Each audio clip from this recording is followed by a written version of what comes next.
Ayy, look, yeah, ayy. I'm in the lab like Dexter, brand new batch he tested. I'm with all the extras, don't try and bitch, I'm pressure. I'm the type to step on steppers, I'm the type to step on steppers. I'm the type to step on steppers, I'm the type to step on steppers.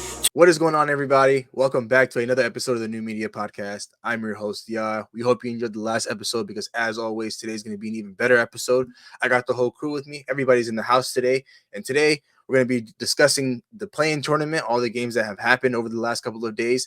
We'll also, make our predictions for the upcoming 2024 NBA playoffs. So, of course, as always, we have a lot to get into today. But temperature check, how's everybody doing? Doing good, man. I mean, the playoffs are here.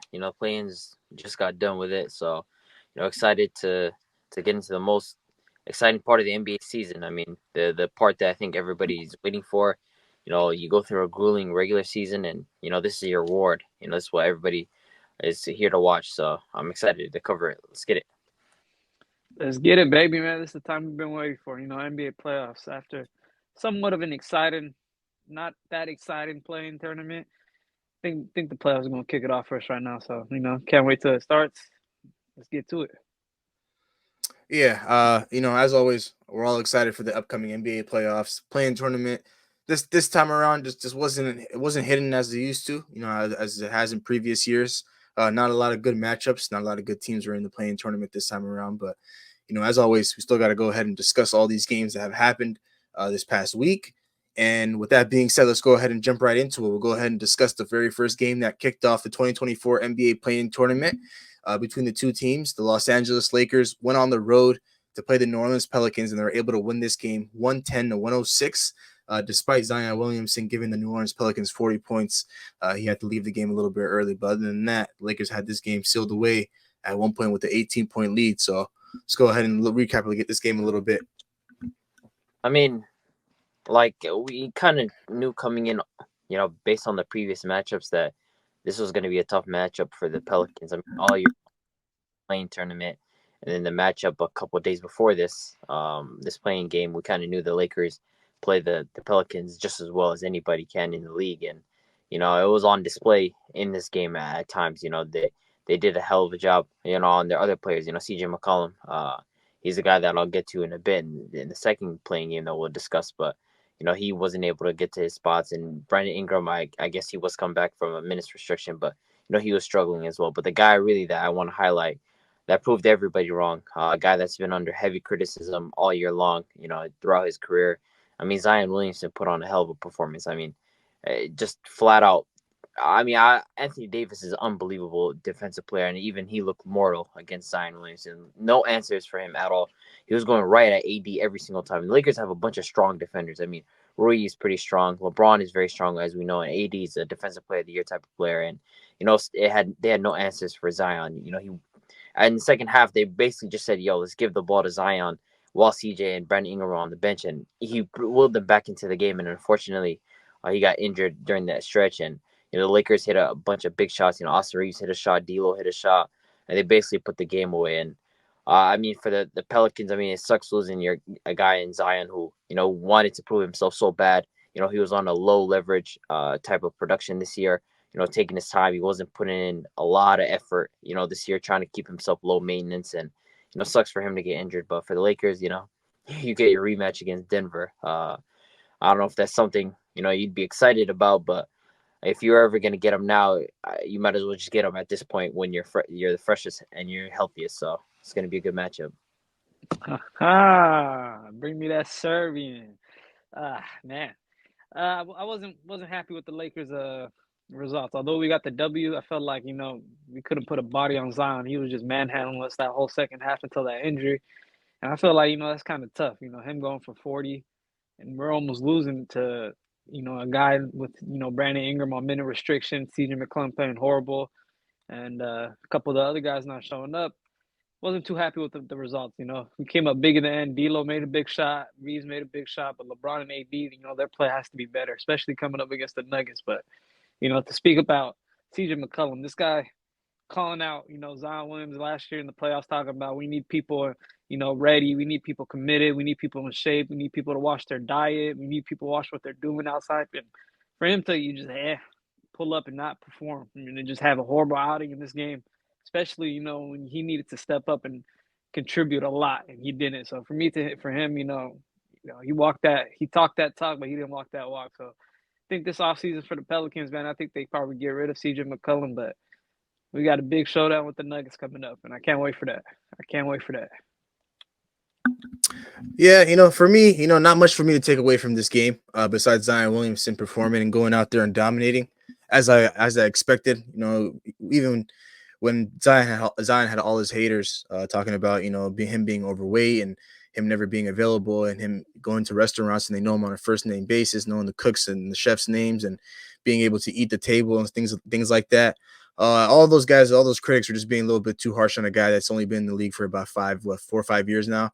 And I knew he was going to come into this game and ball. And I knew this game was going to be a tough matchup for the Pelicans regardless, just because excluding the game that they played on this past Sunday, just in general, overall, it's always been a tough matchup for this Pelicans team against the Lakers, just because they build a wall against Zion. And it's kind of tough when there's, no spacing and you pair Zion with Jonas Valanciunas. Zion's only going to be a guy he's looking to just get downhill and get to the basket. And Jonas Valanciunas, he can't really, space the floor out too well. And so, they try to work with it as best as they can, but they found a lot of success in that second half. Without the efforts of CJ McCollum, who's legit dog shit, and we'll get to him in the next game, and Brandon Ingram being on a minutes restriction. I feel like if BI himself just wasn't on a minutes restriction, this game probably could have been a little bit different. It probably could have swung in favor of the New Orleans Pelicans, but. All the credit in the world to the Lakers. They did what they could. They did their job, even though blowing an 18-point lead is a bit unacceptable at this stage in the season. I feel like, they were able, with them just being able to, withstand the Pelicans run. It gives them an opportunity to learn from this experience and, gear themselves up for a matchup that, maybe that they've been looking forward to all season long. Anthony Davis in the beginning of the season and training camp was saying how they were excited to play these guys again, and they ended up getting swept in the regular season by this team, and we'll get to that matchup in a bit. But, overall, it was a good win for the Los Angeles Lakers, and they were able to clinch the 7th seed in the Western Conference. And, they got a date with the Denver Nuggets on Saturday. But now we'll go ahead and move on to the next game. The Golden State Warriors. I'm going to say it again. Bring me that Serbian, man. We got some beef. You're not ready for him, man. Bring me that Serbian. But the Golden State Warriors finished out the season as the 10th seed, and they had a matchup with the Sacramento Kings, who finished as the 9th seed, and they had to go on the road in this game in Sacramento, and the Sacramento Kings pretty much blew these guys off the floor with a score of 118-94. This may be the last game we see from the big three that kickstarted this dynasty: Steph Curry, Klay Thompson, and Draymond Green. But besides all of that, let's go ahead and get our thoughts about this game. I mean, this game just kind of summed, all the issues that the Warriors were facing all year long into one game. It was basically everything that could have happened or what we were anticipating happened in this game. I mean, they didn't all game long. I mean, the Sacramento Kings did a great job of just blitzing and trapping Steph, who at this point, he's a little bit older. He's not like Steph from 2 years ago or 3 years ago where, he can absolutely carry an offense. He does need support in a real secondary option, or at least giving him somebody that can be on equal paring, or give him somebody that he needs to play off of. When you go and you look at the stat sheet, I mean, Klay Thompson he's just washed at this point. And the worst part about it is Klay Thompson's acceptance of his role. If Klay Thompson were to accept the fact that, he's not that type of player anymore, and he'd be more willing in a bench role, like maybe that'd help the team more. Andrew Wiggins just has not been able to find his rhythm all year long. He's been dealing with some issues, and the rest of the team just it's a flawed roster. A lot of people will say, well, why doesn't Steve Kerr give this guy minutes or give this guy minutes? I think at the end of the day, it wouldn't have made a difference. You give Trace Jackson, Davis minutes, it wouldn't have changed how flawed this roster is. You give Moses Moody minutes early on in the year, it really wouldn't have changed much about how this team is functionally built. I think it's just a flawed roster. It's aged. That 2 timeline thing really did hurt them at the end of the day, because you go back to that 2020. Had they picked a guy like Halliburton, had they picked a guy like LaMelo, maybe things would have been different for them. Even if they picked someone else outside of those two, anybody but Wiseman, things could have been different. But now, you ended up trading Jordan Poole, who I don't really rate that much, but You traded him for an older CP3, who was trying to give you bench production, but isn't going to be much for you in these type of games. It just summarizes what went wrong for this Warriors team. It probably looks like the end of the dynasty for them. And if it is, then it was a hell of a dynasty for them. You ended up winning 4 rings, but at what cost? You could have maybe extended it a year possibly, but it is what it is at this point. And for the Kings, I mean, Keegan Murray, last year there's a lot of criticism about him not showing up early on in that first round matchup, and in this game, he showed up big time. Keon Ellis, another low key guy for the Kings. So it was a great performance all around for them. But for the Warriors, I mean, it just summarizes everything that went wrong for them. Yeah, all year long we knew the struggles that they had offensively, and it just showed in this game. Steph Curry can do so much for the team himself, so much for everybody else, and that if you really don't have that second scoring option, it's going to be tough. Klay Thompson 0 for 10, Andrew Wiggins not really showing up, Chris Paul, Podesky, those guys not really helping off the bench much. It's like, where are you going to get your offense in the second? Like, who's your second option? Who's really going to help you, step up and, score? Sometimes at some point last year or the year before when they went to the finals, it was Jordan Poole for them, coming off the bench. He, being that scoring plug. But right now, Klay Thompson is washed. That brother is washed, and he hasn't accepted that role. Wiggins, he's fallen off. He's been dealing with a lot of stuff outside of basketball. He's been in and out of the lineup. He's been missing games and stuff like that. And there's who else is going to contribute and step up for them. So I feel like they kind of set themselves up on this timeline down this path. A couple years ago when them taking Wiseman as that second pick overall. So for me, that dynasty was probably it's probably done. One or two of these guys are probably going to be gone. Most likely Klay Thompson is going to be gone. But for the Kings, it was a big win for them. They lost to them last year in the playoffs, and Keegan Murray stepped up big, 8 for 13 from 3. And, a guy like Keon Ellis coming off not coming off the bench, but starting, play phenomenal, play fantastic. So, these guys are missing Malik Monk, Kevin Huerter, a couple key guys on their team, and, they showed up and they won. So, on to the next for them. And the Warriors, man, they got a lot to talk about this offseason. They got a lot to do. Coming into this game, there was literally not much for me to expect from this Golden State Warriors team. Because pretty much I knew how the outcome of the game was gonna turn out. Just because number one, the Sacramento Kings were coming into this game with vengeance. They wanted to avenge themselves from that Game 7 loss where Steph Curry dropped 50 points on them on their home floor. That left this very sour taste in their mouths, and they had a very good opportunity to send them home in a playing game, just a winner go home type game. And the Sacramento Kings, they stepped up to the plate. Like you guys mentioned, Keegan Murray stepped up. De'Aaron Fox had himself a solid game. Domantas Sabonis had himself close to a triple-double, 16, 11, and 7. But the Kings came in and they did what they were supposed to do. Playing with hunger. They're the more aggressive team. They shot the ball a lot better than the Warriors. And for the Warriors, the writing has been on the wall the entire season. Even at some point during the season when they started to win more games and they started to go on in the last 10 games, maybe they were 7-3. And when you really take a look at those matchups, they weren't playing any good teams, but defensively they have gone better as a team. But at the end of the day, you can't necessarily just expect things to flip or, the switch to flip during the postseason. Just because it's worked for you guys in the past, it doesn't mean that it's always going to work. And that's pretty much what they were relying on heavily. Obviously, with their leader Steph Curry, leading the way offensively, and then getting contributions from guys like Klay Thompson and a lot of these other guys that they run with, like Andrew Wiggins and Jonathan Kuminga. But not this time around. And for Steph Curry to have an off game and still shoot 50% from the field and finish the game with 22 points.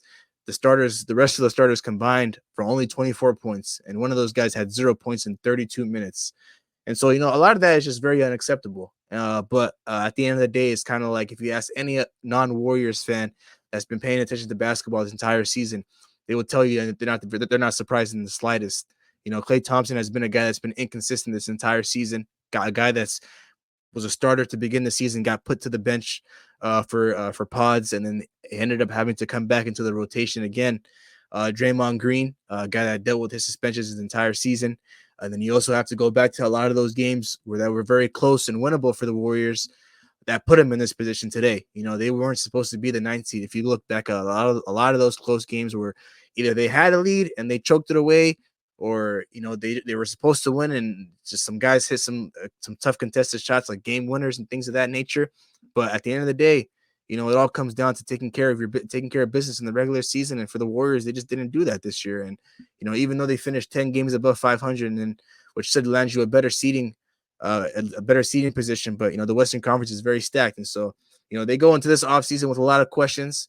You know, I'm not too sure how this roster is going to look next year, and I don't necessarily know what the plan is for these guys, just based on the fact that you know Klay Thompson is a guy that you probably don't want to bring back. You know, Chris Paul, I believe, has one more year on this contract. What are you going to do with Andrew Wiggins' contract? There's just a lot of question marks for this team. There's a lot of questions that need to be answered. You know, Steph Curry told Draymond Green that we'll be back, but you know, what does that mean? What does that look like for this Golden State Warriors team? And so, you know, I think the dynasty has run its course. You know, each and every day I think about how they were able to squeeze out one more championship with that 2022 roster. But, you know, at this point, you know, it is what it is for the Golden State Warriors, and all the credit to the world to the Sacramento Kings for coming out and ending, you know, any hope that they had for making the postseason as well, an 8th seed and competing in the first round versus the number 1 seed, the Oklahoma City Thunder. But overall, aside from all of that, we go ahead and move on to our next game. The very first game that we had on Wednesday that kicked off the play-in tournament for that day, the Miami Heat going on the road to play the 76ers. And this game, the 76ers were able to win 105-104. This game was very close throughout. The Miami Heat also had control of this game for most of it. But in that fourth quarter, they weren't able to secure the win. So let's go ahead and get our thoughts about this. I mean, yeah, like I think Coach Spo played an unbelievable game. He coached masterclass of a game. It was a match between him and Nick Nurse. I think that zone was really causing Philadelphia issues like all game long. You know, Joel Embiid was struggling trying to break down the zone. The entire Sixers roster was struggling how to break down the zone, and it was causing him and Tyrese Maxey issues on where to pick their spots, and they were being a bit passive, and it was just a lot of confusion, which made no sense to me considering Philadelphia knew that Miami was going to play a zone entering this matchup, and it was going to be what they're going into. But then you go into that third quarter, and you know Nicholas Batum absolutely showed up with those 3 threes in the third quarter, and the fourth quarter, him and Buddy Hield really showed up. And then later on in the game, that's when Joel Embiid really got involved. You know, he started figuring out where to beat the zone at, and started making some clutch plays. And Kelly Oubre chipped in, and you know Tobias Harris being benched in those last because then they had a lineup of guys that were actually contributing. Batum, Hield, Oubre, Maxey, and Embiid. I mean, the entire lineup was full of guys that knew exactly where to be. And, you know, all credit to Philadelphia for breaking down that zone because it was a defensive battle all game long. And, you know, they were able to squeeze out, you know, late after being down by almost 14 later on in that third quarter. And then for, you know, Miami, I mean, you know, it sucks to see Jimmy get hurt like on a fast break layup, you know.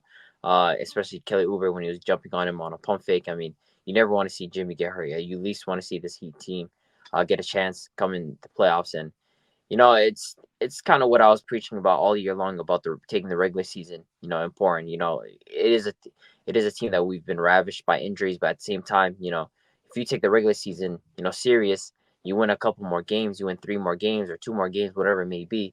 You end up playing against, you know, the Bucks without Giannis. You know, you give yourself a chance to play a team like that. But instead, you know, you go through the gauntlet and then you have to go through the entire play-in process. And, you know, obviously injuries you can never predict, but you don't even get in this predicament. You at least give yourself a chance in the playoffs. So, you know, it sucks, but, you know, what can you do? I am excited to see how Coach Spo, you know, coaches a game against Boston and how it looks like. You know, he's going to be scratching his head, you know, multiple ways, but it's not. I don't have much hope for that series, if at all, in the beginning. So, and we'll get to that in a bit.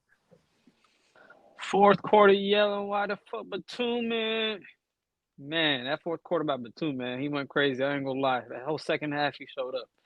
Man, I thought, you know, if Spoelstra came out with that zone defense, it was working for some time, but man, those guys turned it up fourth quarter, man. Shout out to Batum, but Embiid, you know, he had a nice solid fourth quarter. Y'all kept him in check for most of the game. You know, that zone was specific just for, you know, to play against him and to put 2 bodies on him and Maxey, and just to, you know, have everybody else beat you. And That's what essentially happened most of the game. You guys had Batum beat you guys, and it is what it is. I feel like Jimmy Butler could have played better, but that MCL injury, him playing on that messed up knee was pretty tough. And Tyler Hero, I feel like, he could have shot better as well. But 9 for 27, a couple key guys missing in Duncan Robinson and Rozier. I feel like you guys are undermanned, but at the same time, I think you guys bounce back. We'll see what happens, but good win for the Sixers. I think they needed to get away from you guys. I think they got a good chance against the Knicks, so we'll see what happens. I definitely agree with that. I do think the Sixers have put themselves in a position to potentially, make the second round with the matchup against a Julius Randle-less New York Knicks team, a team that relies heavily on Jalen Brunson. But before we get to all of that, man, this game, watched a little bit of it, and that zone, we're going to be talking about that, for this game. That zone was working. Anytime you can get a guy like Joel Embiid to shoot the ball 6 for 17, and you hold him to 23 points and 15 rebounds and 5 assists. I feel like any team's going to have any team's going to have a good chance at winning that game, because Joel Embiid is a guy that's going to go, he can go out and go ahead and give you 40, and give you 35 plus along with those 15 boards. And so, getting key contributions, a guy like Nick Batum going 7 for 12, 6 for 10 from the 3-point line. Those are the type of players that could potentially hurt you. Those are the ones that you probably think you look back on like, damn, how did we let this guy get his game off against us? But, for the Miami Heat, I think everything just kind of went downhill pretty much when Jimmy Butler got injured, even though they did have a lead, later on in the game after he got injured. But it's just kind of tough, man. You keep playing into like pretty much 40 minutes with a sprained MCL. It's just, it's tough to, be able to compete and go out there and do, play your game and do what you're, accustomed to doing. Tyler Hero, I'm not too sure what the excuse is for him, man, but it's unacceptable to go out there and shoot 9 for 27 from the field and 4 for 14, and outside of that, nobody really contributed on this team besides, Jaime off the bench with 22 minutes, 15 points. I feel like this was a great opportunity for the Miami Heat, to secure that 7th seed. But at the end of the day, without guys like Duncan Robinson, without guys like Terry Rozier, and a very hobbled Jimmy Butler, at some point you just kind of have to ask yourself, what are you capable of doing out there on the floor? They still gave themselves another. They did end up having another opportunity against the Chicago Bulls that we'll get to in a little bit, but. Overall for the Philadelphia 76ers, man, and we'll talk about their matchup in a bit, but they're looking pretty good and very solid. Tobias Harris, I know he's going to have to play better. Kyle Lowry's going to have to play better. Max is going to have to play better. They're going to also have to get some contributions from Kelly Oubre if they want to end up going far in the playoffs. But overall, they did just what they could, just what they needed to do in order to get by in this game. It was pretty much a close one all the way throughout, and it was a good game overall. But now we go ahead and move on to the very next game. The Chicago Bulls and the Atlanta Hawks, two teams that finished in 9th and 10th place. And the Chicago Bulls were able to win this game and smoke the Atlanta Hawks off the floor with good efforts from Kobe White's 40-piece with a score of 131 to 116. So let's go ahead and recap this. I mean, this was probably the least interesting game of the first 2 days of the play-in tournament, definitely for me. But, it's just performance from Kobe White and just kind of summarize the type of season that he's been having and why, to me, he's deserving of the most improved player award, because it felt like at any single time he was just getting to his spot, just unbelievable footwork. I mean, it didn't matter what he was trying to do, he was just going to get to his spot and score. They really couldn't find an answer for him. And on the flip side, I mean, I know he was battling back from injuries, but it was just a poor performance from Trae Young. And I don't think this is the end of him in Atlanta, but, there's some rumblings about him, not being there anymore, or him trying to figure out that he's not a number one option and that he's willing to play with other players. But it just kind of just summarizes both these teams to me are in some sort of purgatory, with the Bulls being more of a purgatory, considering the Atlanta Hawks, at least they have Trae Young and he's relatively young. The Bulls, with DeRozan and Levine and Vucevic and those contracts. But, overall, it is a good, nice sight to get your guys some reps, guys like Ayo Dosunmu and Kobe White get them reps in this type of game. And, it was an overall good win for the Chicago Bulls. So great run for the Bulls, man. They came out. Kobe White, man. Shout out to him. He came out shooting some shit. He really came out hoop. Dropping that 40 ball, and Contributing from DeRozan, Vucevic, and other guys like that. They played and performed well. But to speak about Trae Young, man, I think his time is actually done. I really do believe he's out of Atlanta next year. I really do believe he's done with them. I don't think he's gonna stay there anymore. I don't think that duo of him, Dejounte Murray, him with Bogdanovich as well. They got a small team over there, and I don't think that has worked out well for him the last 6 or 7 years. So, I think he's gonna axe out. I think he's gonna move on to a different team, and I think Atlanta, they go on a full rebuild. I think they're gonna try to get a lot for him, see what happens. But good win for the Bulls, good win for Kobe White and them, and we'll see what happens next playing game. Overall, when I think about the Atlanta Hawks, man, they've a team that was in the Eastern Conference Finals roughly about 4 years ago against the Milwaukee Bucks. To see where they are today, it's just crazy to me. You would think a team that made it to the Eastern Conference Finals would want to build off that. They would try to add on to that, add pieces to this team, add complementary pieces alongside guys like Trae Young, and they tried it. They tried it by bringing in Dejounte Murray, but outside of that, I don't think the Atlanta Hawks front office has done a good job at building a roster that's good enough to compete in the Eastern Conference. And the Eastern Conference isn't necessarily crazy competitive and crazy tough. If you have a good roster, everybody will know in the Eastern Conference that your record and your standing position it'll show that you have a good roster. But for the Atlanta Hawks, I mean, ever since they made the Eastern Conference Finals, they've been back in the play-in tournament each and every single time. And at some point, I can see why Trae Young went back to the media today and said, I'm not too sure, what the plan is, but I just want to win because that's just the type of player he is. And also the Atlanta Hawks haven't done a good job at surrounding him with, pieces to compete. And so, I do agree with you, Big H. I do think that his time in Atlanta might be done. I'm not too sure if that's a smart way to go about it. But I think they might just want to continue with DeJounte Murray being their starting point guard. But they'll be able to get a lot of assets and a lot of draft capital in return for a guy like Trae Young. But for the Chicago Bulls, they've been this confusing team this entire season. But Kobe White has been the consistent part for this whole season for this Bulls team. Coming out and dropping 42 points, I wasn't necessarily too surprised because the defense that the Atlanta Hawks were playing just wasn't great. So he was able to pick his spots and he was able to knock down some shots. And they're also the reason why they were able to blow these guys off the floor. Because they were able to get contributions from Nikola Vucevic. They were able to get a contribution from DeMar DeRozan, and it wasn't necessarily nothing too crazy. 24 points, 22 points. Ayo Dosunmu even chipped in with 19 points, and a lot of this game was played without Alex Caruso. He got knocked out of the game with the ankle injury, and so it's just like for the Atlanta Hawks, the Bulls' best perimeter defender wasn't out there on the floor for majority of the game, and you guys weren't able to contribute or not. You guys weren't able to get your game off. It's just like. What are you guys doing at that point? So a good win for the Chicago Bulls. They earned themselves a matchup tonight against the Miami Heat that we'll get to next. But, we'll go ahead and just jump right into that as well. Today, the Chicago Bulls went up against the Miami Heat without Jimmy Butler in Miami. And the Miami Heat they took control of this game from start to finish. And they were able to win this game 112-91. Yeah, I mean, it was just over that third quarter is where the game just completely, blew up. I think Tyler Hero, he kind of had that performance Heat fans were all waiting for.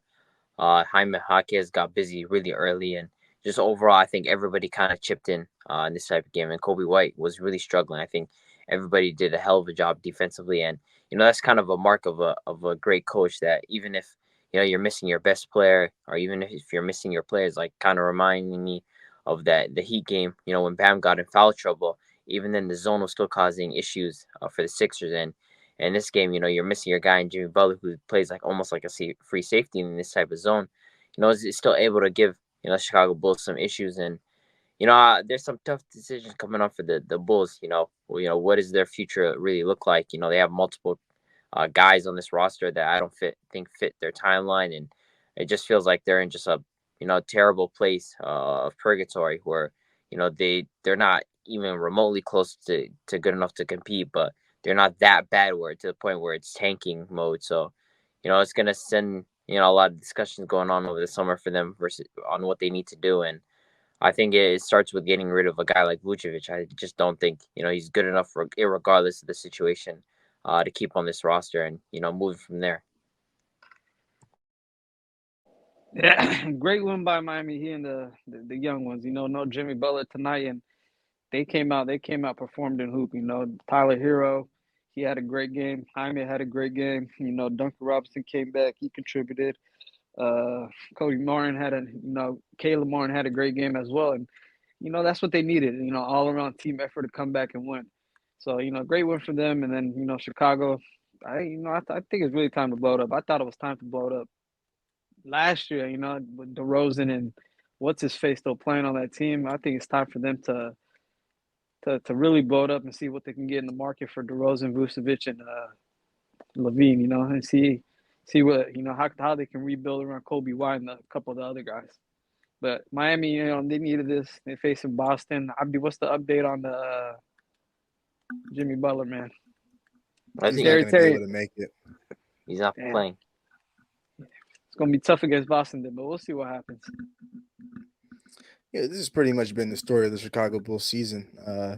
Coming off a very emotionally high win at home against the Atlanta Hawks, and you had everything going for you in that game, and then all of a sudden you got to go on the road in a tough Miami environment, and then you aren't able to crack 100 points. And Kobe White didn't have himself a good game, but you can't always be perfect.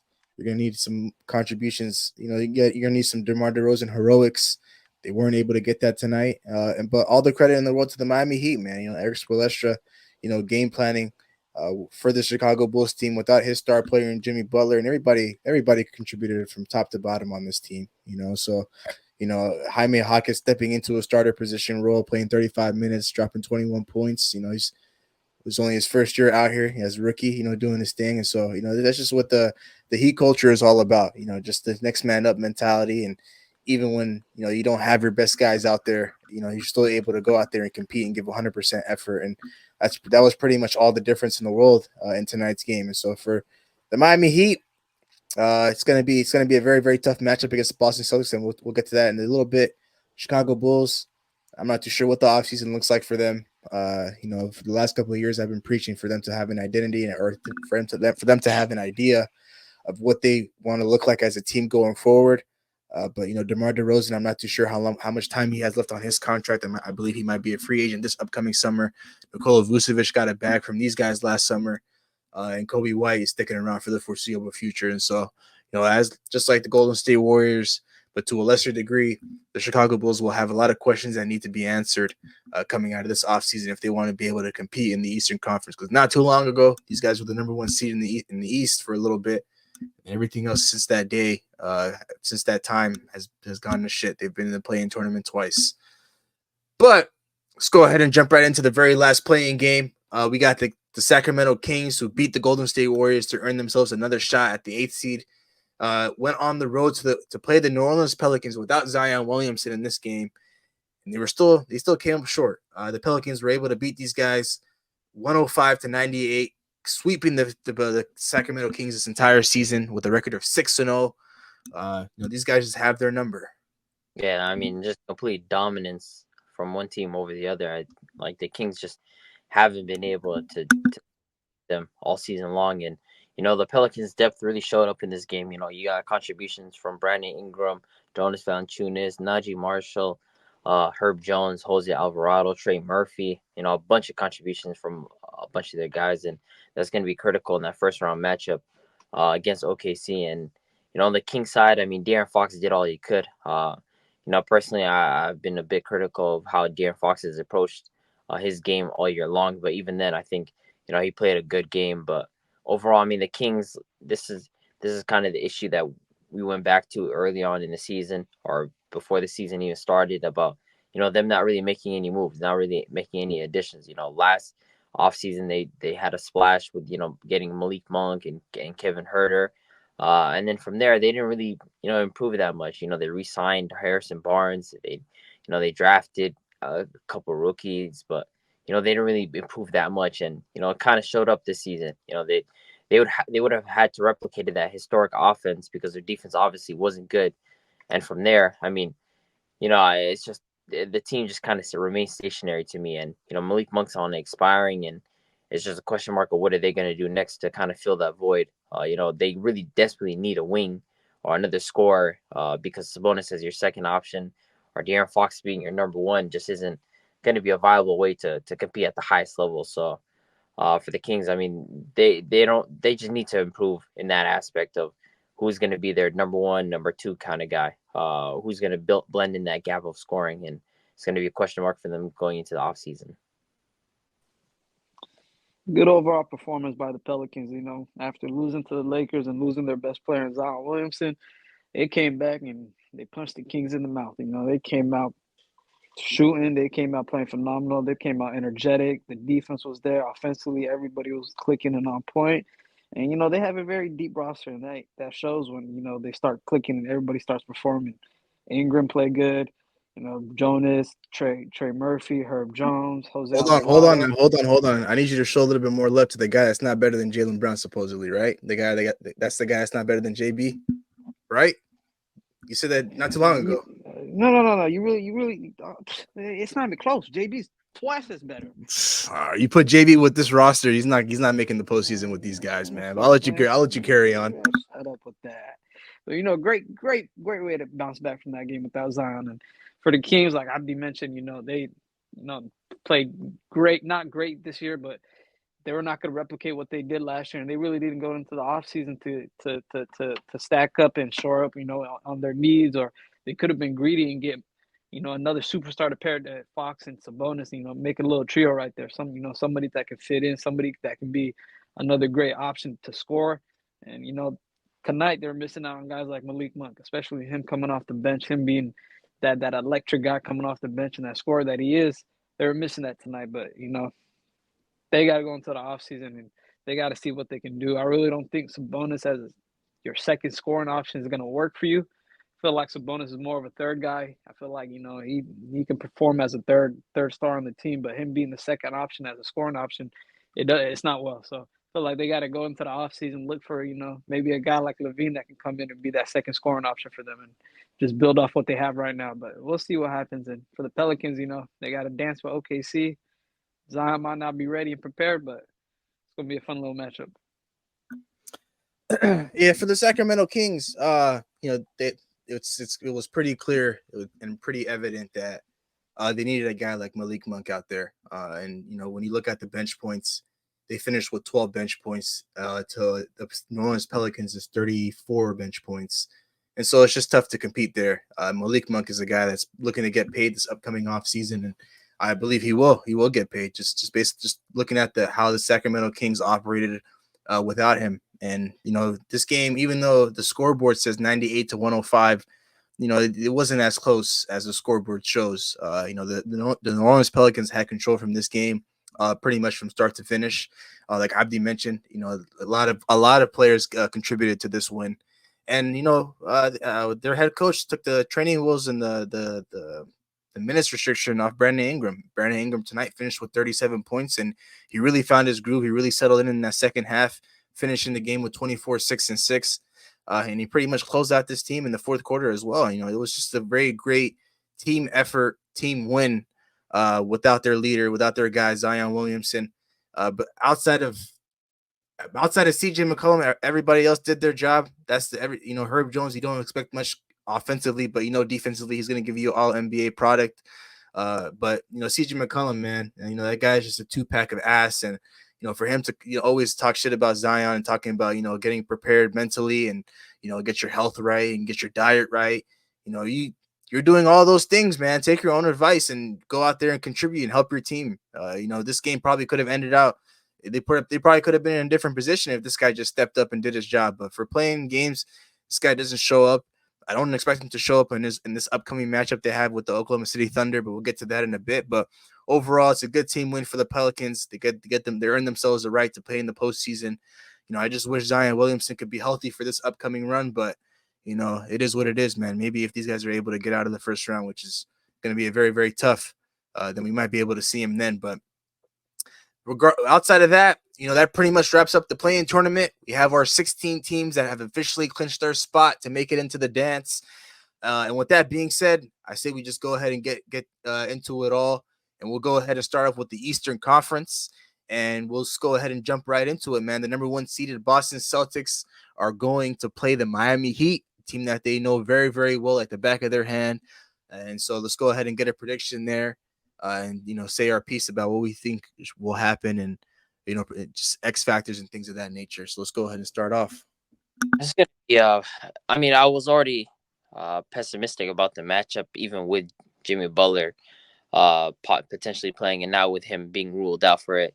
I mean, I pretty comfortably say it's going to be a sweep in this matchup because the Miami Heat, without a true number one option, without a number one scorer, and a guy that's an elite creator. I mean, it's going to be a tough ask against this Boston Celtics team that is just overwhelmingly good. I mean, they have Jrue Holiday, Jason Tatum, Derek White, Jaylen Brown. I mean, Porzingis. I mean, the entire roster, from top to bottom, just elite. And it's a tough ask. Miami. We've always played them well with our zone, but missing our guy Jimmy Butler, scoring wise, it's going to be hard to keep up. And Porzingis has been a thorn in that zone all season long with how he stretches it. So I'm comfortably saying it's going to be sweep. I can't even see a game because that would take one of the guys like a Tyler Hero or a Jaime Jaquez or Bam just having a big game. And I feel like that's unlikely to happen, or unlikely to give us even one win. So I'm going to say 4-0. Man, you selling short on your team again, Abdi? No Jimmy now. I know Jimmy's kind of tough, man. Man, I'm giving y'all one game. I ain't selling short on y'all that much, but I'm giving y'all one game. I think it's 4-1. I think one of those games is going to be, where Boston just gives up and they really don't play up to par, and they just like, they don't care. But yeah, it's gonna be a tough series for y'all. It's gonna be offensively and defensively. I feel like you guys are gonna struggle against them. They have a lot of size. They play phenomenal defense. They can shoot the ball. So I feel like it's gonna be tough, and I feel like it's gonna be a cakewalk for them. But yeah, 4-1. Yeah, man. You're giving them one more game extra than me. I think I'm right there with Abdi. I can't see a team without Jimmy Butler, without their leader, stealing a game off the Boston Celtics, a team that's been red hot this entire season.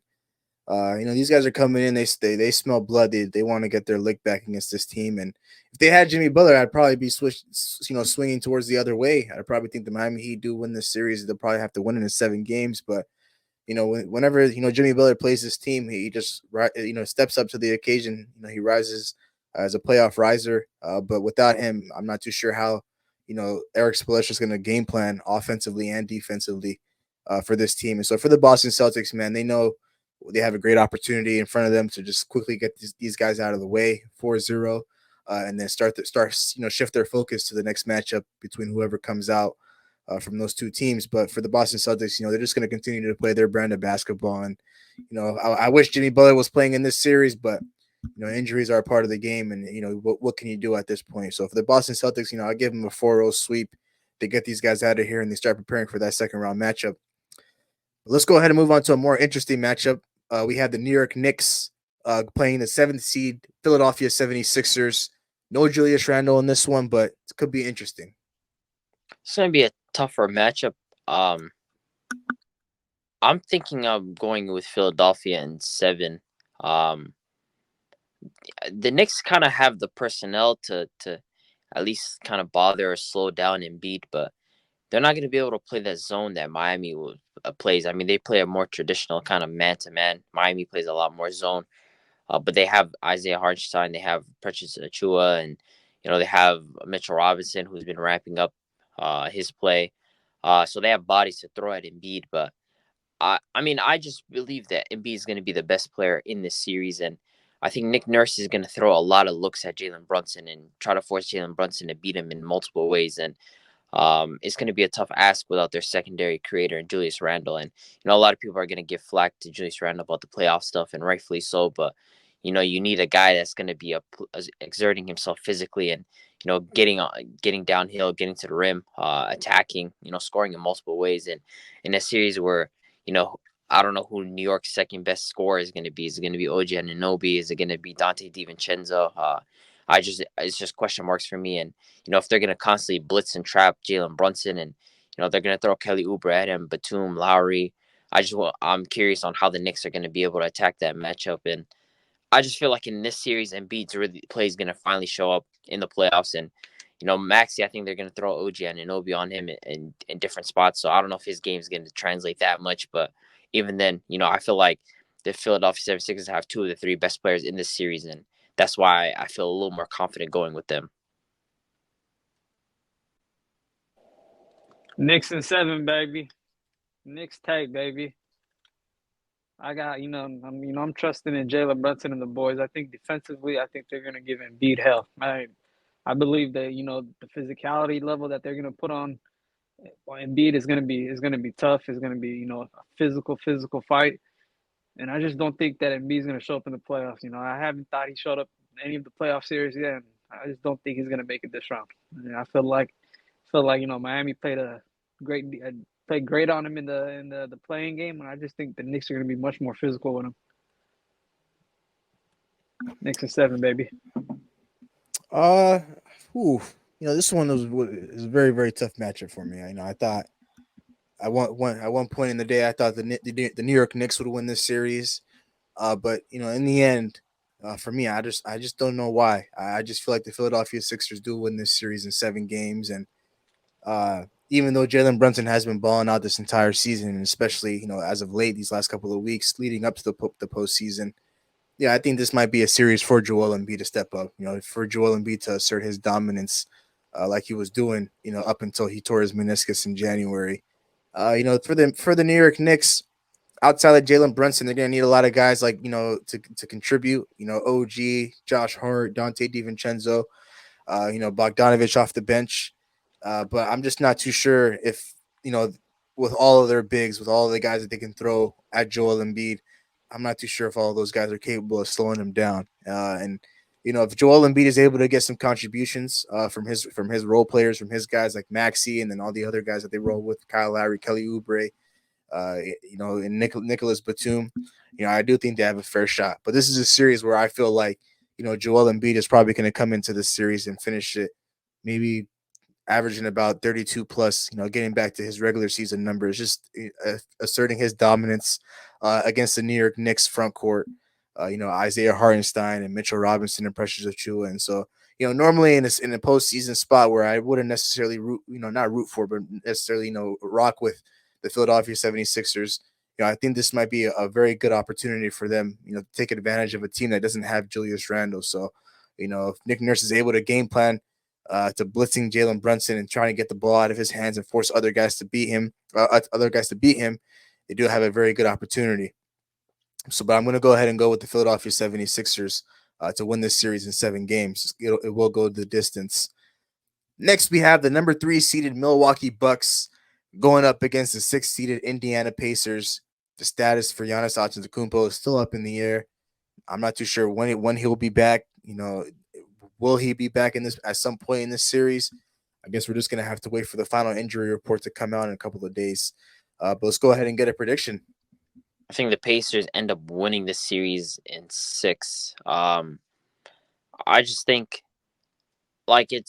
and I really do want to believe that Dame will, show up in this playoff series, and he'll show why. Everybody was expecting big things from him in Milwaukee, but at the same time, I just think overall Indiana's pace and their offense is just going to overwhelm the Bucks, especially without Giannis. Defensively, they were already suspect with Giannis in the lineup, and he's comfortably their best defender. And without him, I'm a bit worrisome about how they're going to look. And yes, Indiana has their defensive woes, but you have a guy like Pascal Siakam, and you have Halliburton there, and the amount of scoring ability that offense generates, I just think it's going to be too much. And I'm not too confident in Damian Lillard having a big series, because that's exactly what it'll take for the Milwaukee Bucks to really have a shot in this series. And if they're in the regular season series, and obviously it's still regular season, but even then in the regular season matches, I mean the Pacers were playing them great, and so I expect no less short in the playoffs. And I think Pacers win in 6.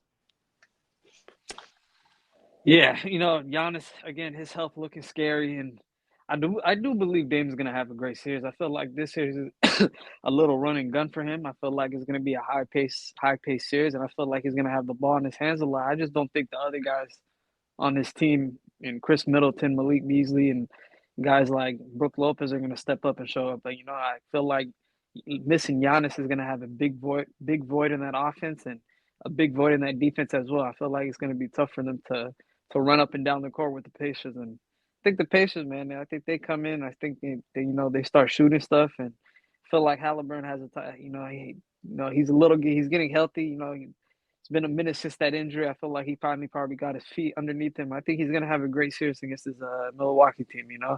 Feel like they're gonna try to put Beverly on him, try to stop him from pushing up and down the court, but I just don't think that's gonna happen. And I probably got the Pacers in 6. But if Giannis does come back before Game 3, and he's available by Game 2, it might be a different series. We know what he can do by himself. We know what type of offense he brings to the table and what type of defense he brings to the table. Even if he's injured, he still can give that 35 ball. So it might be different if Giannis, he gets healthy by Game 2 or 3, but we'll see what happens. I got Pacers in 6. Just read a report from Sham saying that Giannis could be out for 2 to 4 weeks. Another guy on Twitter said that report is very misleading. Looking at a report from the Milwaukee Bucks practice saying that Lillard practiced fully and Giannis is still out of live drills. So with all of that knowledge, I just feel like it wouldn't make sense for me to go with the Milwaukee Bucks. If Giannis was healthy, they probably do win this series in 6 games, maybe potentially 7 games. But without him, I'm not putting my trust in Damian Lillard. I've already put my trust in Joel Embiid to get out of the first round against this New York Knicks team at the number 2 seed, but I won't do that with this 3-seeded Milwaukee Bucks team because I feel like the Indiana Pacers will be able to get their game off without Giannis being the force that he is on the defensive side of the ball, and also offensively with bringing so much rim pressure and getting downhill every single time. This is a series for guys like Siakam and Tyrese Halliburton to step up and do their jobs, and with the pace that the Indiana Pacers play at. They'll be able to, get out on the break really quickly, and, they'll be able to get a lot of three balls up. And so, for the Indiana Pacers, it's really all about controlling the pace of the game and controlling the game overall.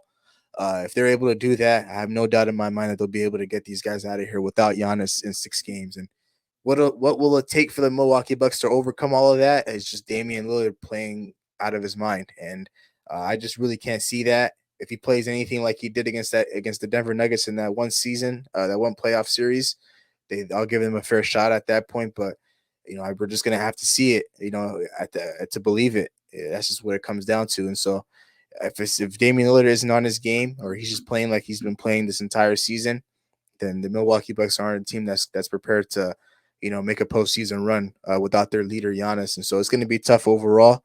I'm not too sure if Giannis is going to be able to come back with all these reports that are out. We're just going to have to wait and see with that. But from right now, if I had to make a prediction and put my money on it, I would just go with the Indiana Pacers to win this series in 6 games. And then last, we go ahead and move on to the last series that we have in the Eastern Conference between the 4 and the 5 seed. We have the 4-seeded Cleveland Cavaliers going on the road to play, not on the road, but to play the 5th-seeded Orlando Magic. So let's go ahead and get a prediction there to close out the Eastern Conference. I was kind of thinking about this, and I mean, I really thought it was going to be a really, really tightly contested series, and it goes to 7. But now that I had time to really think about it, I mean, it's really closer between 5 and 6 games. I'm going to be a little generous and go to 6 games. I think the Cavs win in 6 games. I mean, when I kind of look at it, I mean, Orlando by far and away has the worst playoff offense of any team in the playoffs. I mean, they're like the 26th ranked offense. They just cannot shoot the basketball, simply put. Their offense doesn't generate much 3-pointers, and they don't hit 3-pointers like that. The only guys to cross like 100 3-point attempts or 100 3-point makes is Paolo and Jalen Suggs. They're really their best shooters, Joe Ingles, and he only plays about 15 minutes a night. And he's a bit of a defensive liability. So it's hard trusting this Orlando offense against a Cavs team where they have Allen and Mobley on the floor together. I mean, defensively, it's a problem. They have the size to match up, and it's not like the New York series last year where, they still had a half-court guy in Jalen Brunson that can still score, and RJ Barrett. that can still score. The Magic kind of struggle in a half court setting, and it's hard to trust them in a series like this, even with the possibly slightly hobbled Donovan Mitchell, who did look better in the last 2 games of the regular season. So now I'm gonna have to go to the Cavs in this one. I think their experience and their 3-point shooting is a difference maker here, and I just can't see Orlando winning this. Yeah, I got the Cavs winning in 6 as well. I feel like offensively, if Garland and Mitchell both can figure it out and show up, they're gonna have a phenomenal series. And they haven't really played much together. Both had injuries this year, both had time off this year, and I just feel like offensively and size wise, they're gonna give Orlando some trouble. Orlando really can't they really can't space the ball. They really don't got that much shooters on their team.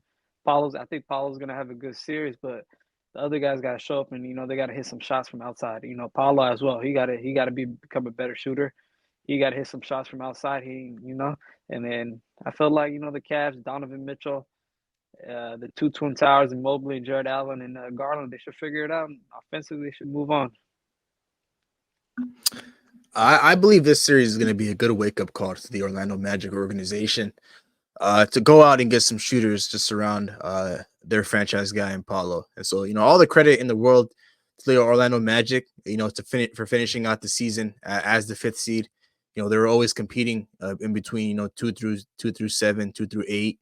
But they weren't. They played good enough basketball to keep themselves away from that play-in tournament. So they draw themselves a tough matchup against the Cleveland Cavaliers. I just feel like if these guys go down early, it's just going to be really, really tough for these guys to come back in the game just because they don't have the shooters to bring them back in the matchup. And so for me, I'm going Cavaliers in 5 games. I feel like the Orlando Magic will be good enough. They'll be good enough to get 1 game off these guys.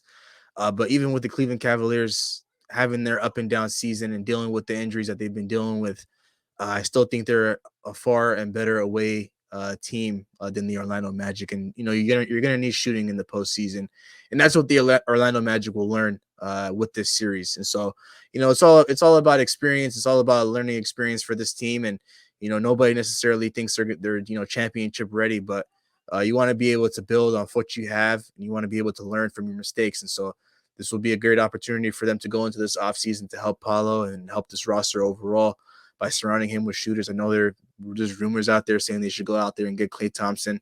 I don't think they should do that. But they should go out in the market and look for some shooters to surround Paulo with. But it's not really a series that's going to have a lot of eyes on it. This will be the first game that kicks off the postseason, I believe, tomorrow on Saturday, 10 a.m. But the Cleveland Cavaliers should learn with their lesson from what happened last year in the postseason against that New York Knicks team. And if Donovan Mitchell and Darius Garland are able to get it going early, it's going to be very, very tough for the Orlando Magic overall. So I'll go ahead and go with the Cleveland Cavaliers in 5 games. And that pretty much wraps up our predictions for the Eastern Conference. And now we move into the Western Conference, which is much more interesting. And we'll go ahead and start off with the number 1 seeded Oklahoma City Thunder going to play the New Orleans Pelicans without Zion Williamson for a couple of weeks. If Zion Williamson was playing, I think this would be a much closer series in my mind. But I'd still be confident in picking the Thunder. And now with Zion Williamson being out, I'm pretty confident in the pick of the Thunder in 5 in this series, just because,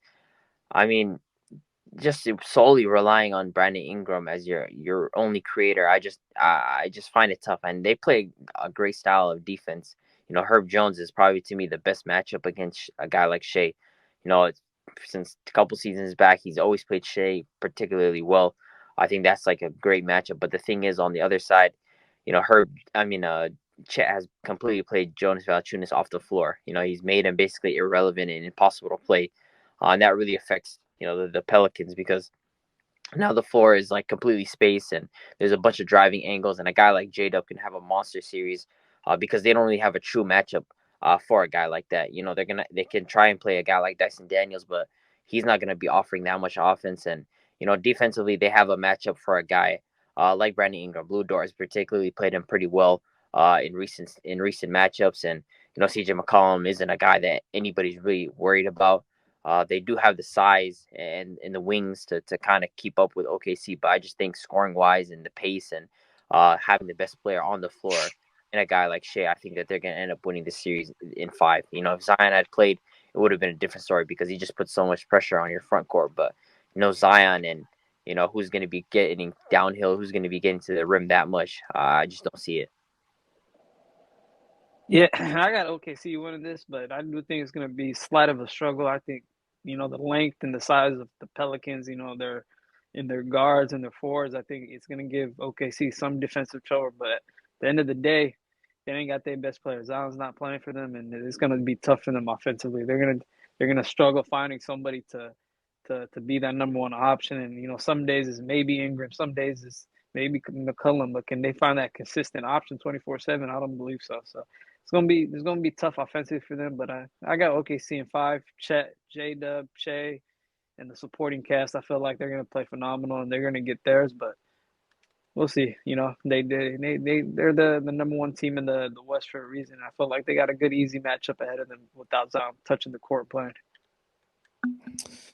Man, I can only wish my boy Zion was out there in this matchup. Wouldn't have changed my prediction, but this would have been a matchup for him where he would have dominated the series and would have swayed the narrative around him completely.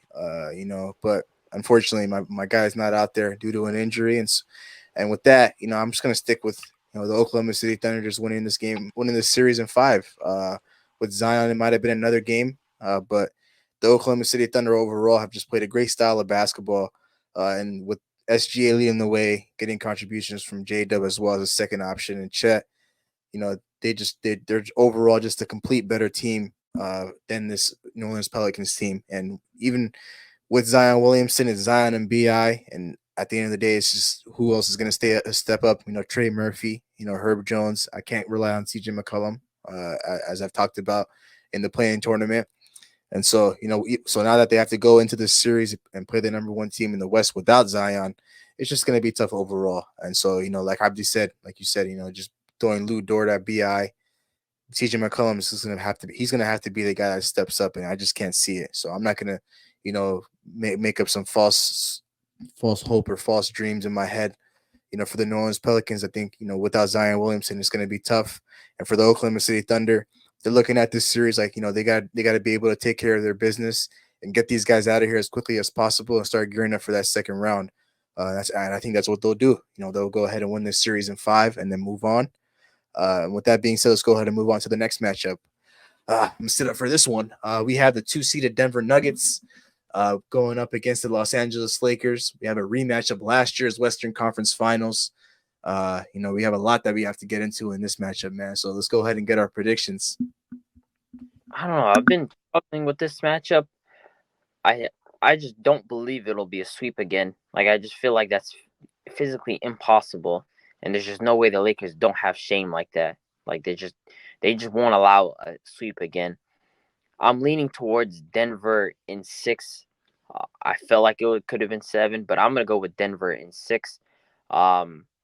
I will say that for the Lakers side, I mean, this is the healthiest LeBron's going to be in the playoffs since 2020.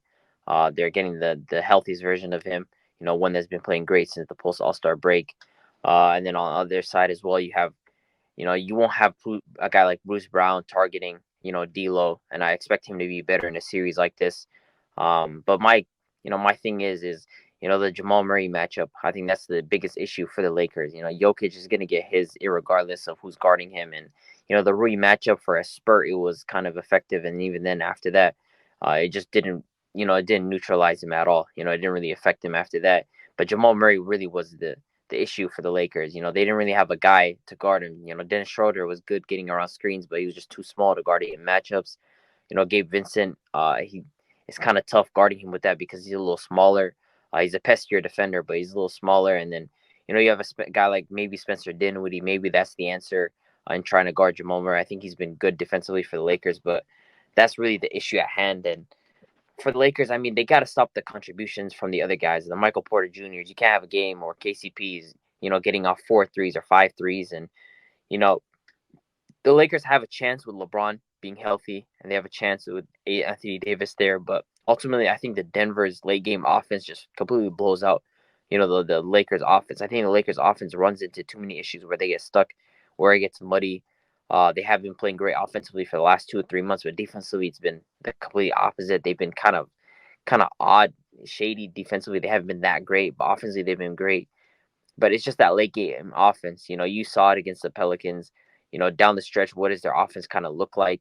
And I feel like Denver doesn't really run into those issues. In crunch time, they know that they're going to that de facto 2-man game. And, ultimately that's where I'm putting my hopes in, that 2-man game between Jamal Murray and Jokic. And I still don't think that they have a real matchup for a guy like Jamal Murray. And I got to go with Denver in 6, though. I don't think the Lakers have that much. They're not that shameless to not take a game or two. Man, Lakers in 7, baby. We getting our get back. It's done for these Nuggets. I promise you, it's over for these Nuggets. I feel like this year we're coming in more, healthy into the postseason. I feel like LeBron and AD are much more healthier. I just feel like if D'Lo can play like he's been playing this year, then offensively shooting the ball like he's been shooting all year long, we got a great chance. If D'Lo specifically can show up and not have that nasty series he had against them last year, I think he averaged like 6 points on like 20% shooting from the beyond the arc. It's pretty horrible. If he can come and produce like he's been producing all year long for us, I think we got a chance. I think we got a big, big, big chance against them. And like I said, LeBron's been the healthiest he's been in a minute. AD's played a lot of games this year. He's been healthy all year long. So I felt like our two guys, they're gonna come to bat, and I feel like defensively we're gonna throw the kitchen sink at Jamal Murray. We know Jokic is gonna get his regardless, but I feel like we're gonna throw everything at Jamal Murray, try to figure it out, and try to keep maintain him from exploding and taking over the game, late game situations like he did last year. And I just feel like it's going to be a difference. It's going to be different this year for us.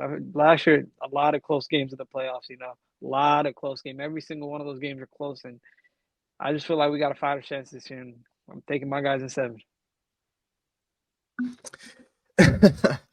It's funny to me. Darwin Ham coming out of that playing game against the Pelicans said, "We ain't ducking no smoke. We want all the fades." It's just funny to me, man. This is smoke you don't want. You don't want to go up against the reigning champs. You don't want to go up against a team that's 8-0 against you, dating back to last year's Western Conference Finals matchup. These guys have your number, and I don't expect anything to change in the postseason. These guys, the Denver Nuggets, are an experienced postseason team. They've won a championship last year. They are reigning champs, and I understand that. Looking at it from the Los Angeles Lakers perspective, this is probably the matchup you want, just because at the end of the day, you understand that if you want to be able to get to the NBA Finals, you're eventually gonna have to go through this team. And so the Lakers are, you might as well just get these guys out the way early while you can, while you're at your healthiest, while you're at your your best, and that way, if you guys are able to win this series, every other series after that shouldn't mean anything. It shouldn't be hard whatsoever. You should be able to comfortably beat the rest of the teams that remain in the Western Conference, because the Denver Nuggets are the team to beat. And for me, I'm going with the Denver Nuggets in 6 games. And I think the Lakers, when you go back to last year's matchup in the Western Conference Finals, a lot of those games were close. And even though Laker fans like to bring up the fact that the Denver Nuggets hit some crazy one-legged shots, and that's what swayed the series, I wouldn't necessarily, put it that way. I think the Denver Nuggets just played a great brand of basketball throughout the series, and down the stretch, they were able to execute better than the Los Angeles Lakers. Now, on the flip side, like you guys have mentioned, LeBron James is at his healthiest to start off the postseason in comparison to last year where he was hobbled. But I don't think that's going to change anything. I think LeBron James has been healthy for majority of this season, and they still were unable to beat this team. And in order for the Lakers to win, it's not coming down to guys like LeBron James and Anthony Davis. It's coming down to their other guys, their other role players. Rui has to be able to contribute highly in this series. Austin Reeves has to step up as a third option. You need D'Angelo Russell to shoot the ball extremely well. And then you might have a chance at just winning. That doesn't even guarantee you winning this series. For the Denver Nuggets, they're going to continue to play their style of basketball that they've been playing all year long. They were in contention for the 1 seed all season long for a reason. They found their formula to playing winning basketball, and that's Nikola Jokic and Jamal Murray being a solid and great 1-2 punch duo, one of the best that we've seen in all of basketball. Nikola Jokic is going to be able to get his game off. And last year, when we came onto the postseason, and we had to talk about X factors and who needed to be the guy that stepped up for both teams, I highlighted that Jamal Murray needed to be that guy because the Lakers had nobody to contain him.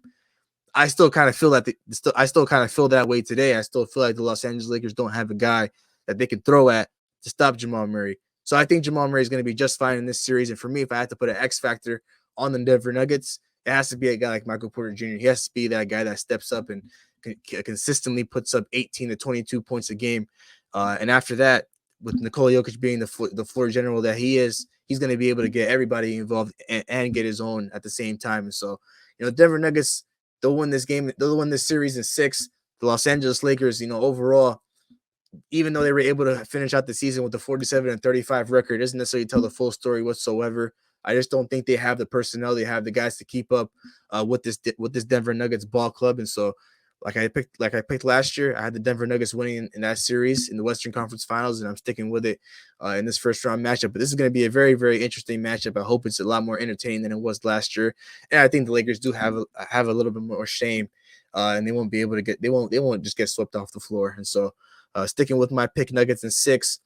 And now we go ahead and move on to another interesting matchup in the Western Conference. We have the 3-seeded Minnesota Timberwolves going up against the 6-seeded Phoenix Suns. The Phoenix Suns have been able to beat these guys 3 times in a row this season.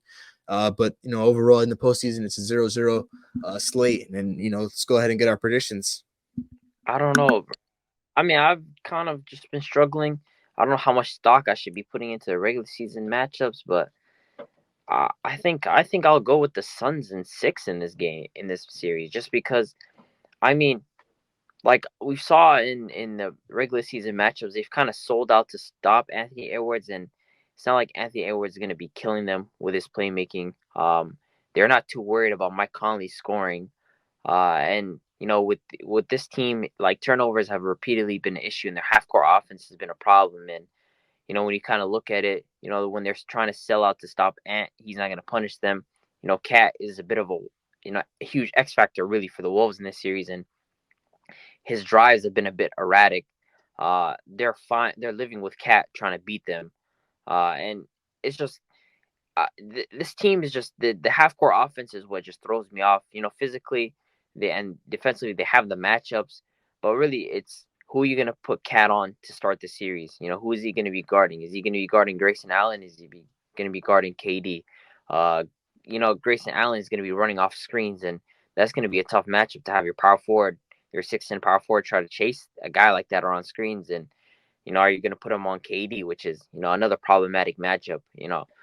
At the end of the day, it's going to have to be a series where, he's going to be staggered off the bench, or he's going to be staggered from starting next to Gobert, but it just won't happen because, his all-star, it's Cat. You're not going to bench, Cat in these type of matchups. So I just think, the Suns having 3 guys that are able to really, punish Rudy Gobert for being in a drop coverage. They're all 3 pull-up jump shooters. It's just, I really thought coming into this matchup, you look at Ant's stats against the Suns. I mean, he's averaging like 14 points. I mean, he's been struggling. They're selling out to stop him, and he's not going to kill him with his playmaking. It's not like the Nuggets last year. They weren't really selling out to stop him. He was just getting his. But I just think the Suns are going to sell out to stop him. And, their scoring on the other end is going to be a bit too much for Minnesota to handle. So I think I got the Suns in 6. But, I do like the Minnesota physicality and their size and, their defense. But I just can't trust their half-court offense right now. I think I'm gonna go with the Nuggets, not the Nuggets, but the Minnesota in 7. I think regular season. I feel like once Cat comes back, it kind of is gonna take the load off and give him some more space. And I know the Suns got D-Book, KD, and they got Bradley Beal, but I feel like sometimes the inconsistencies can happen, and I just feel like defensively, I feel like Ant's gonna show up this playoffs and he's gonna put on a show. I feel like he's gonna be attacking Devin Booker. And I think he's going to win that matchup by a whole lot. So for me, I think defensively towards the end game, I feel like, Gobert is going to be there. Cat's going to be there. You even could sub on Naz Reid. They got, Jaden McDaniels and Ant. I feel like, a defensive lineup, that's going to be a big struggle for the Suns. I feel like offensively on the boards and defensively on the boards, I think Minnesota is going to win by a lot. And I think they come out in 7. I think Ant he comes out and wins his first playoff matchup. I just, I know you're not supposed to put a lot of stock in regular season matchups, but when a team gets swept, two teams that are going to be in the postseason, two teams that are looking to be considered championship contending teams, you just kind of have to watch the game extremely close. You gotta figure out, why one team is struggling, and you got to figure out why one team has so much success against the other. And so, for this Phoenix Suns and Minnesota Timberwolves matchup, I think Abdi pretty much highlighted, everything perfectly to a T. At the end of the day, this is what the Phoenix Suns envisioned when they, went out and got Kevin Durant, when they went out and got Bradley Beal. To not be in a position where, you have, matchup problems offensively, and offense, and especially on the offensive side of the ball, you have three guys that can go ahead and put the ball on the floor and get a bucket, at any moment. So that's pretty much how they've been playing this entire season. You have Devin Booker, you have Kevin Durant, you have Bradley Beal. Whichever way you want to order them in the pecking order, it's still a three-headed snake at the end of the day. And with Grayson Allen being in the mix as well as a shooter, and him being a good defender, a good enough defender to stay on the floor, it's just going to be extremely tough for this Minnesota Timberwolves team to compete on a personnel level. Do these guys have the guys to compete? Do these guys understand and have the right? And does their head coach know, the right rotations to play against this Phoenix Suns team? And this is where I take the regular season stock in consideration, just because you play these guys three times. At some point you're supposed to use those first couple of games to kind of figure out what's going wrong. That way, you can kind of prepare yourself. And with the way the end of the season was going, these two teams were low key kind of destined to play in the postseason. I understand the Thunder and the Nuggets and the Timberwolves were all in a race at the very end, but at the end of the day, you have to be able to game plan and prepare for all of these matchups. And for Anthony Edwards, it's just going to be tough for him to get his game off in this series, because I understand that, and I know that the Phoenix Suns will just throw a lot of bodies at him, and him not being the playmaker for this team, pretty much don't let Ant get his game off and let somebody else beat you. And when I look at this Minnesota Timberwolves team, Abdi said Cat is the X factor. He is the X factor. This is a series where he's going to have to step up heavily, when Anthony Edwards is getting blitzed, and I'm not too sure if Cat is going to be able to step up to the plate. And I kind of said, like, if Cat can't perform in this series, like, I don't think he'll ever perform in the playoffs. Like, that's just kind of how I view him as a player now. Like, if he can't get his game off in this type of series where his post ups and his 3-point shooting are going to be critical to this team's offense, and the reality is, it's kind of just like what Big H said, is he's going to be taking off the load from Ant. Like, their best offensive ratings are when Cat's on the floor. And, like, my issue with Cat really isn't his offense. Obviously his driving is a problem sometimes. He's a bit turnover prone, but he's the X factor in the series. And if Cat can't perform in this series, like, he's never going to perform in the playoffs. That's just the reality. He'll never have a playoff series where he's going to perform, because this is the best matchup for him. Exactly. This is pretty much the best matchup for him, just because they're going up against a very undersized Phoenix Suns team. And so if he's able to get his game off, then I do believe the Timberwolves have a shot at winning this series. But if I had to make a prediction today, which I have to, I'm going to go ahead and stick with the Phoenix Suns to win this series in 6 games. And I understand that these guys, when they got all these guys and put these guys together on this roster, what their plan was in the postseason. They just wanted to get to this dance, and I'm just going to let Devin Booker and Kevin Durant and Bradley Beal do the rest. They'll take care of the offense, and then they'll figure out the defensive side of the ball itself as the matchups get harder as the rounds progress. So I'll go ahead and go with the Phoenix Suns to win the series in 6. I hope it's an entertaining series.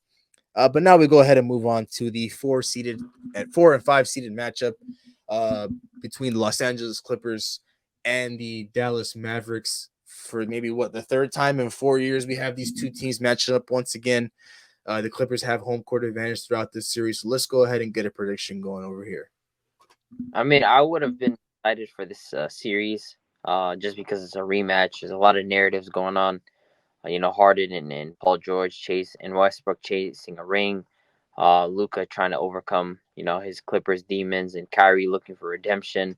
There's a lot of, narratives going on, whose team is really, that good. You saw the Clippers for that 2-month stretch look great. You've seen the Mavs ever since the trade deadline look good.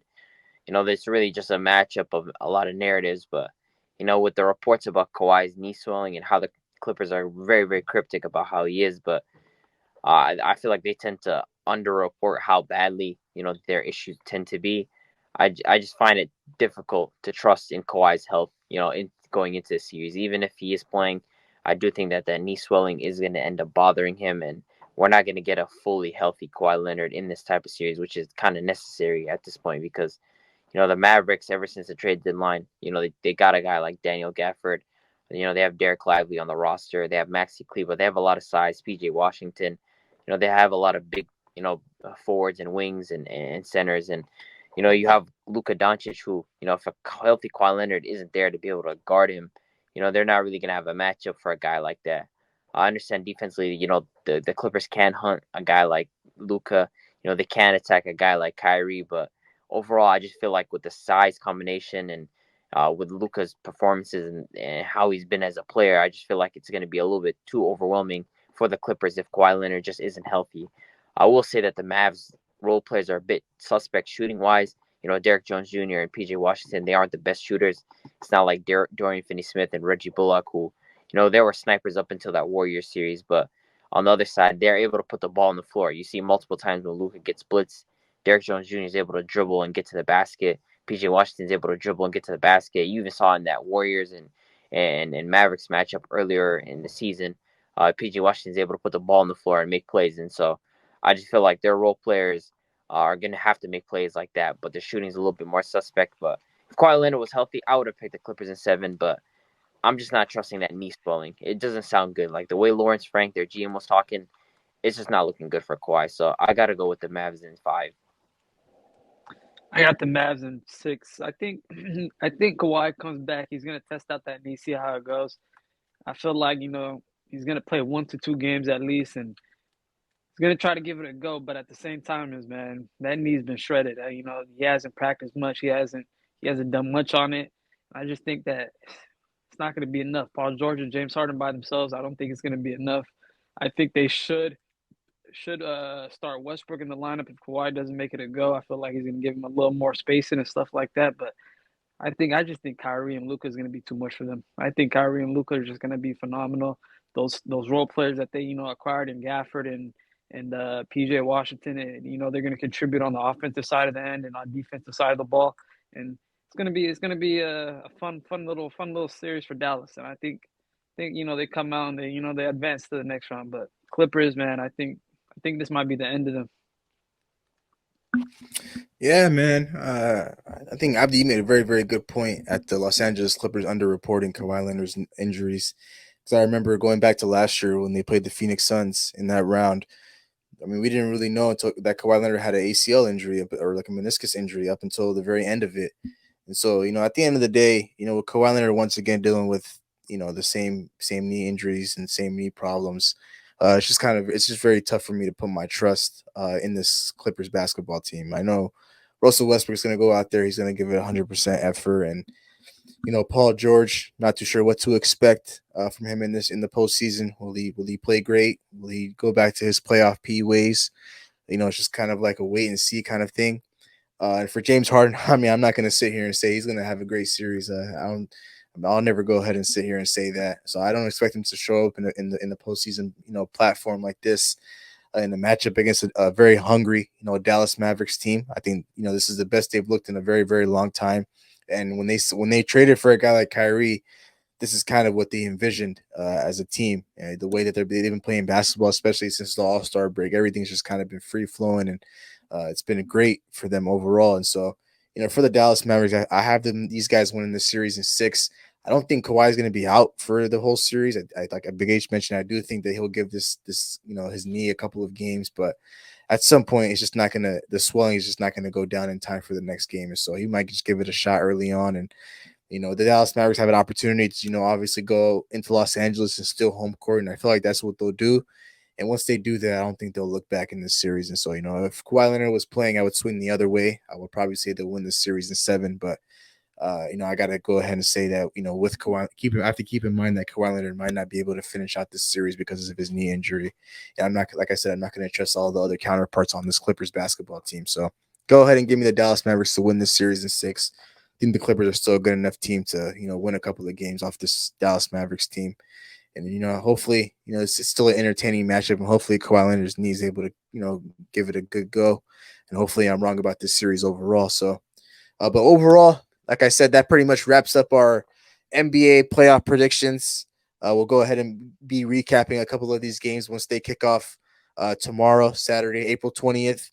And with that being said, before we go ahead and close out this episode, any final words? I mean, let's get it, man. Let's go Lakers. The playoffs done. Let's go Lakers. That's all I gotta say, baby. Bring that Serbian.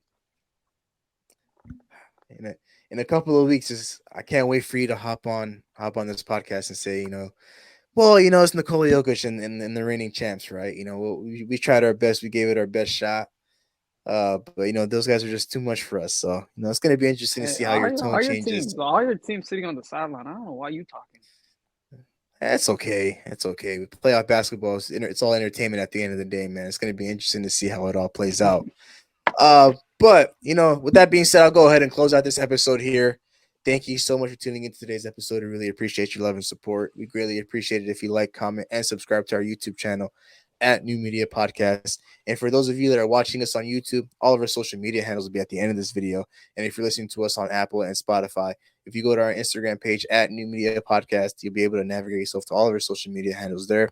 So once again, thank you so much for tuning in. And of course, we'll see you guys in the next one. Peace.